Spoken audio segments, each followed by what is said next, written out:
Hello, everybody. We are here at the Resilience booth at ASGCT 2025, and I am here with a very, very smart and talented friend. Is it Andrea or Andrea? Andrea. I think I want to be fancy with the Andrea. So does Kaylee, my coworker. Yeah. We've been working together for 4 months, and I just corrected her for the first time last night. Forgive me, Andrea. Yeah. And you are doing what for Resilience? What's your role with I'm a Resilience? senior marketing manager with Resilience. Yep. So my role is to help develop content, tell the story, and execute with our brilliant partners at Inventive to bring the Resilience brand to life. ASGCT. This show has grown quite a bit over the last few years. Yes. You guys decided to be here this year, put a lot of investment in it. What are you here to share? So we're here at ASGCT to highlight specifically our cell therapy platforms. So we are a development and manufacturing partner. We came to ASGCT because a lot of companies here tend to be in the earlier phases of their cell therapy programs. So we feel that we can provide the guidance and expertise to take them into their phase 1 all the way through clinical manufacturing. We have a couple platforms that we're here to highlight that are specifically designed to help those earlier phase cell therapy companies learn, grow, develop so that we can help ensure their success as they move their way through to the clinic. Very timely. Very, Yes. very timely to be at this year's show. There are some things that I would love to talk about with the brand and get to Yes. look around the booth with you. Let's Should do we it. do a little tour? Starting here at the front of the booth, Yes. I think one of the things that's important is layout, of course. Yes. Always trying to make sure we have a mixture of different types of reasons to have different types of meeting spaces and engagement spaces. Explain a little bit more about the value we see in these statements here. Ready to help you steer and scale your innovation. You kind of mentioned this a moment ago. Yes, so really what we're trying to do is communicate that we can take you from as early phase as you are and help you all the way through to the end line. Speed and efficiency are two key problems that we're seeing in the cell therapy space across a multitude of phases. If you think about a patient who is in need of a cell therapy, they don't have time to wait. Time is of the essence, and we've developed platforms that will help reduce the manufacturing time. In addition to that, we can also help early phase companies who don't have unlimited capital on hand to be waiting years to get to the clinic to get their early phase product into the clinic as soon as possible. But the key here is we're doing it in a smart fashion. So we're not just trying to rush people through, get them into the clinic, and then, the regulatory agencies come in and say, well, did you think about this? Did you do that type of work? We have all of the checks and balances throughout these processes to make sure that we're getting people into where they need to be quickly and efficiently. She is so good. Couple things about the brand I want to mention and the attractor loop up here. Not everybody can get out to see all the sites for Resilience, so it's important to get a sneak peek of what it's like to come and see their facilities. So we have some opportunities to feature the facilities through video right at the front. Yes. We call these attractor loops. Yes. They function well for you? They do. I think it gives a nice snapshot of what it looks like to be at Resilience. What we try to do is encapsulate the entire essence of Resilience. The focus this year for the attractor loop was to really drill it down and focus on what specifics do we want to bring to the people at ASGCT. So attractor loops, while you want to be broad enough to bring people in, you want to make sure that you're getting the right message across to the right person. Not everybody walking by may relate to this, but for those who do, this is what we want to use to bring them in. And that's what they're looking for. You guys own, in this industry, the color black. Yes, we do, apparently. And you're fashioning it today. So you're very on brand.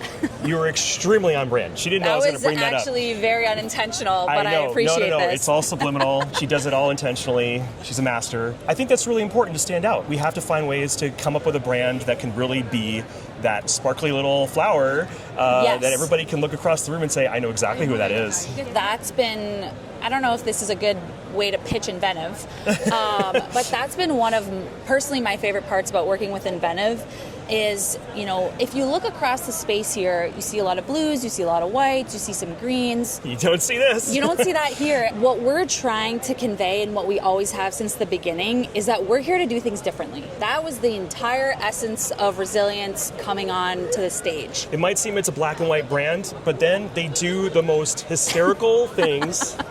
And I must point this out. Do you know the story behind this, I'm assuming, yes? Do I? Do you? Tell me more. Okay, well, we are in New Orleans, obviously, and there are some places in New Orleans that are quite iconic, and one of them is Café du Monde. They, of course, are known for their beignets. Brazilians thought, not just to give away a bunch of tchotchkes that don't really have much meaning, but to actually do a custom box wrap for the Café du Monde beignets. And so if I were able to slip this off right now, you would see it's the beignet mix from that famous place. And we even illustrated your facility, right? Isn't that the Resilience facility? This is our Resilience facility in Boston. It's an iconic site right on the Charles River. Yeah, and that's amazing. And so yes. Can I actually point out my favorite part?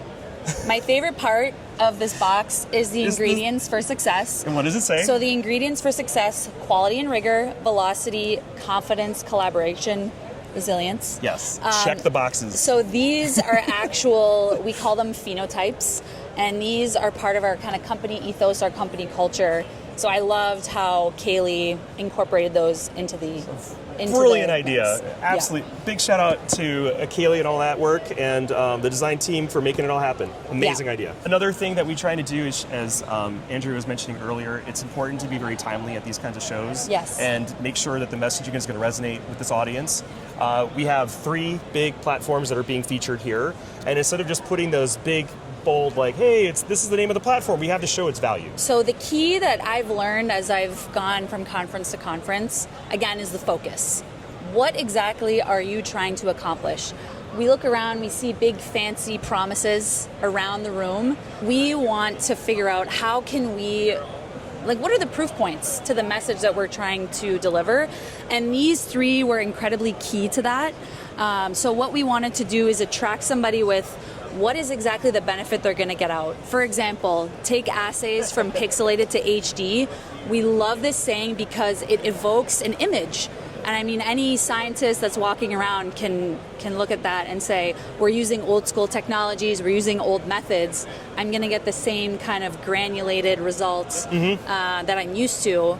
But what we're promising and what we can deliver on is taking those into the future with single cell NGS technology, which is going to give you a clearer picture. So there's kind of a nice play on words. It's really important to be able to back those statements up, which with each of these we can. One other thing I would say about about this area and other parts of this booth particularly is that it is very accessible. You can come in from any side, you can have a casual conversation, a more formal conversation, or just kind of stand at the front. We've learned as marketers coming to these shows is our business development folks really like a variety of places where they can meet people depending on the tone. So you'll see there's more of a conference room setting behind us. So yeah, we wanted to mimic the feeling of a sit-down official meeting, which I think we do nicely here. This is a shout out to Medium Events Marketing. The slats we really like. You can actually close them if you want to get a feeling of a little bit more of an intimate environment. The challenge is we like to try to keep it open at the same time because we want people to feel like they can just pop on in. And then we have this subliminal message. Very subliminal. It actually has a number of purposes, right? So not only that we have a number of facilities, but they have different capabilities across different modalities, and that there's even future plans coming too. It was really important for us to illustrate kind of the full picture of what resilience is, and this summarizes it to the best of our abilities. When you get into the nitty-gritties of all of the different steps that happen along the way, it can become really overwhelming trying to communicate clearly and efficiently, what do you do? Well, what do we do? This is what we do. Yeah. And in the different places across North America that we do them. So that's where the start faster, finish better, all under one roof kind of comes into play. A few extra items are, let's say, I call them the hidden Mickeys of a brand. I think that's kind of fun. Okay. Yeah, if you go to Disney World and you walk around, you're going to see the little Mickey Mouse in all sorts of surprising places.